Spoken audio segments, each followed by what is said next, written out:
Hello everyone, ఈరోజు వచ్చేసి mushroom topic ఎలా వండాలో చూసేద్దాం. ఓకేనా? ఈ మష్రూమ్ కర్రీ అంటే ఎంతమందికి ఇష్టమో కామెంట్ చేసేయండి. ఇంతకీ మీకు తెలుసో లేదో నాటు పొడకట్టు అనేసి అంటారు. అదే మష్రూమ్ నాటుగా ఊర్లో పల్లెటూరులో దొరుకుతుంది. మీకు ఎవరికైనా తెలుసా? నేనైతే చిన్నప్పుడు బాగా తినేదాన్ని. మా అమ్మాళ్ళ ఊరు చుట్టూ పొలాలు తోటలు కాబట్టి బాగా దొరికేది. మామూలుగా రైనీ సీజన్ లో కాకుండా ఇంకా దసరాలో దొరుకుతుంది మష్రూమ్. అది కూడా గట్టి నేలలో దొరుకుతుంది. సేమ్ మనం కొనుక్కునే మష్రూమ్ లాగే ఉంటది. పొలాల గట్ల మీద దొరుకుతుంది అనమాట. అది మాక్సిమం నా చిన్నప్పుడు అయితే ఇంకా బాగా దొరికి. ఇవన్నీ ఎందుకులే, మ్యాటర్కి వచ్చేద్దాం. ప్రాసెస్ చెప్తాను.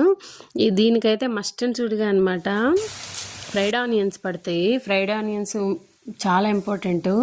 దాంట్లో అన్ని పచ్చివి తీసుకుని అల్లం, తెల్లుల్లి, టమాటా, ఇంకా ఫ్రైడ్ ఆనియన్స్, నేనైతే కొంచెం కాజు కూడా యాడ్ చేశాను. అవన్నీ వేసుకొని మిక్సీ పట్టుకొని ఇంకా ఆయిల్ వేసుకొని మసాలా దినుసులు ఉంటాయి కదా అవి వేసుకొని మనం ప్రిపేర్ చేసుకున్న పేస్ట్ వేసుకొని ఉప్పు, కారం, పసుపు వేసుకొని ఇంకా బాగా ఫ్రై చేసుకొని ఆయిల్ పైకి తేలేంత వరకు తీసుకొని నెక్స్ట్ ఇందులో మెయిన్ మ్యాటర్ ఏంటంటే నేను అదే ఆయిల్లో మష్రూమ్ కూడా ఫ్రై చేశాను. ఆ ఫ్రై చేసిన మష్రూమ్ వేసుకొని ఇంకా ఫ్రై చేసుకొని ఇంకా మనం వేడి నీళ్ళు వేసుకోవాలి. ఇంకా బాగా ఉడికాక ఇంకా నేను కసూరి మెతి, ధనియా పత్తా, ఇంకా చికెన్ మసాలా అన్నీ వేసుకున్నాను. యాక్చువల్గా మష్రూమ్ మసాలా కూడా దొరుకుతుంది కానీ ఇక్కడైతే అవైలబుల్ లేదు నా దగ్గర, అందుకని చికెన్ మసాలా యూజ్ చేశాను.